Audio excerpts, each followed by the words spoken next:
সূরা মায়েদার মধ্যে আল্লাহ বলেন, আল্লাহ তাআলা সূরা মায়েদার আয়াতের মধ্যে বলেন, নামা জাযাউল্লাযীনা ইউহারিবুনাল্লাহা ওয়া রাসূলাহু, যারা আল্লাহ এবং তার রাসূলের বিরুদ্ধে যুদ্ধ করবে, অর্থাৎ আল্লাহ এবং তার রাসূলের বিরুদ্ধে যাইবে, আল্লাহ এবং রাসূলকে গালি দিবে, আল্লাহ তাআলা বলতেছেন ওয়ায়াসআউনা ফিল আরদি, এবং যারা জমিনের মধ্যে ফিতনা ফাসাদ করবে তাদের কি শাস্তি হবে, সে আল্লাহ সে শাস্তি আল্লাহ তাআলা নিজে বর্ণনা করে দিয়েছে। বলেন সুবহানাল্লাহ।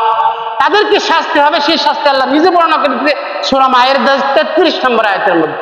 আল্লাহ তাআলা বলতেছেন, যারা জমিনের মধ্যে ফিতনা ফাসাদ করে এবং আল্লাহ এবং তার রাসূলকে যারা গালি দেয় তাদের শাস্তি কি হবে। আল্লাহ বলতেছেন আইয়ুকাত্তালু, ও আমার বান্দা বান্দীরা যারা ঈমান আনছো তাদেরকে আল্লাহ বলতেছেন, ও আমার বান্দা বান্দীরা, তাদের 1 নাম্বার শাস্তি, যারা আল্লাহ এবং তার রাসূলকে গালি দিবে 1 নাম্বার শাস্তি হলো তাদের মৃত্যুদণ্ড।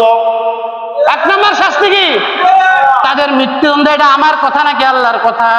কিছু কইলেই তো খালি বলেন যে হুজুর রাজনৈতিক ওয়াজ করে। যদি আল্লাহর কথা বললেও যদি আপনি রাজনীতির গন্ধ খোঁজেন তাহলে আপনার মধ্যে ঈমান নাই, ঈমান নাই। সম্মানিত হাজিরিন, আল্লাহ তাআলা বলতেছেন আইয়ুকাত্তালু, সূরা মায়েদার 33 নম্বর আয়াতে, যে আল্লাহ এবং রাসূলকে যারা গালি দিবে 1 নাম্বার শাস্তি তাদের হলো মৃত্যুদণ্ড।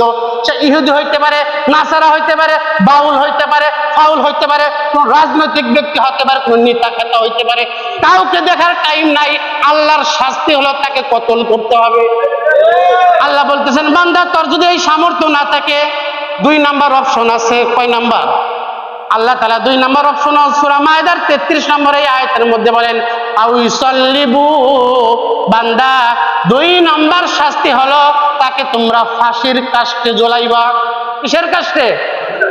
যদি সাথে সাথে কতল করতে না পারো, রাষ্ট্রীয়ভাবে আইন করে তাকে ফাঁসির কাস্টে ঝোলাইতেই হবে। যদি রাষ্ট্রের বিরুদ্ধে কথা বললে, রাষ্ট্রীয় ষড়যন্ত্র করলে, যুদ্ধ অপরাধীদেরকে যদি 50 বছর স্বাধীনতার 50 বছর পরেও যদি তাদেরকে ফাঁসিতে ঝোলানো হয়, এই আইন যদি সংসদে পাস করতে পারে, তাহলে আল্লাহকে যারা গালি দেয়, রাসূলকে যারা গালি দেয়, ইসলামকে যারা কটূক্তি করে, তাদের বিরুদ্ধে আমাদের অ্যাকশন নেওয়া দরকার আছে না নাই? সম্মানিত হাজিরিন, আমাদের এবার সংসদের মধ্যে আল্লাহ এবং যাদের রাসূল, যারা রাসূলকে গালি দেবে তাদেরকে মৃত্যুদণ্ডের আইন কার্যকর করতেই হবে, করতেই হবে। এটা আমাদের ঐক্যবদ্ধ, এটা আমার প্রত্যেকটা রাজনৈতিক আইন না, এটা হলো মুসলমানদের আইন। 95% মুসলমান যে দেশের মধ্যে বাস করে, এই যে দেশের মধ্যে আল্লাহ এবং রাসূলকে গালি দিবে আর তোমরা তাদের সাফাই গাইবা, তোমরাও তাদের অন্তর্ভুক্ত হয়ে যাইবা।